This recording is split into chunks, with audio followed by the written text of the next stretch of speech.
So in the Bible, the ideas of heaven and earth are ways of talking about God's space and our space. So I understand our space really well. We live here. There's trees, rivers, mountains. But my understanding of God's space gets a little fuzzy. And what we do get in the Bible are images trying to help us grasp God's space, which is basically inconceivable to us. So these are two very different types of spaces. Yes, they're different in their nature, but here's what's really interesting is that in the Bible, these are not always separate spaces. So think of heaven and earth as like different dimensions that can overlap in the same exact space. So we talk a lot about going to heaven after we die, but this idea of heaven and earth overlapping, we don't talk a lot about that. Which is kind of crazy because the union of heaven and earth is what the story of the Bible is all about. How they were once fully united and then driven apart, and about how God is bringing them back together once again. So let's go back to the beginning, where heaven and earth, they're completely overlapping. Yeah, this is what the Bible's description of the Garden of Eden is all about. It's a place where God and humanity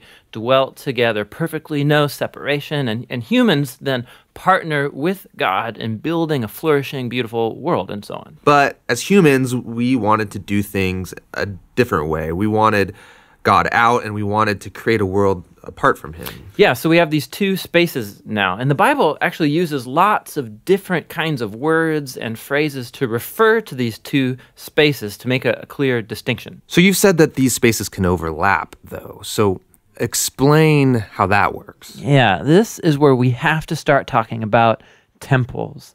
Because in the biblical world, you experience God's presence by going to a temple. That's where heaven and earth overlap. Now, there are two types of temples described in the Bible. One is a tabernacle, basically a tent that was built by Moses. And the other was this massive building made by Solomon. And these temples were decorated with fruit trees and flowers and images of angels and all kinds of gold and jewels and so on. And these are designed to make you feel like you're going back to the garden. And at the center of the temple was a place called the Holy of Holies, which was like the hot spot of God's presence. Now we can go and be with God again. But not so fast, because the temple also creates a problem. So God's space is full of his presence and goodness and justice and beauty, but human space is full of sin and injustice and the ugliness that results. So how do these spaces overlap if they're so different and they're in conflict with each other? This was resolved through animal sacrifice. Yeah, that's kind of weird. What do animal sacrifices have to do with this? Yeah, the idea is this. Animal sacrifices, somehow they absorb the sin when the animal dies in your place. And it creates a clean space, so to speak, where you are now free to enter into the temple and be in God's presence. Okay, so if I'm an Israelite and I live in Jerusalem, I might be able to be in God's presence. But you said the story of the Bible is all of heaven and earth reuniting.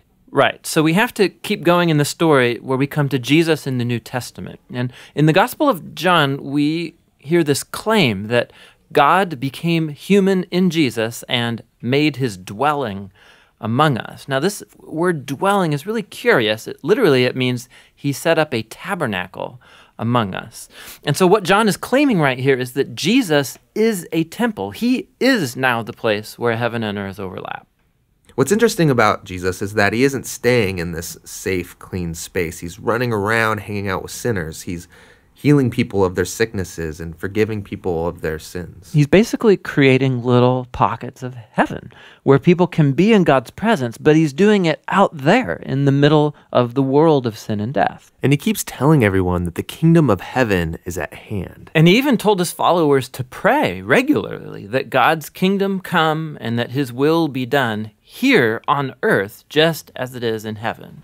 But a lot of people are threatened by Jesus and they kill him, which seems to spoil this whole plan to reunite heaven and earth. But we have to go back to a scene earlier on in Jesus' story where John the Baptist saw Jesus and said, "Behold, this is the Lamb of God who takes away the sin of the world."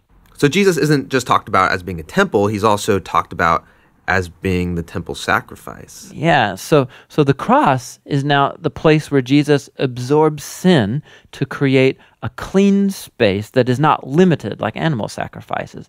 Jesus' sacrifice has the power to keep spreading and reuniting more and more of heaven and earth. And this is all really great, but it leaves one big question in my mind, which is, what happens when I die? Don't I just fly over to God's space to be with Jesus? Yeah, so a few times in the New Testament, we learn that Christians will be with Jesus in heaven after they die, but that is not the focus of the Bible story.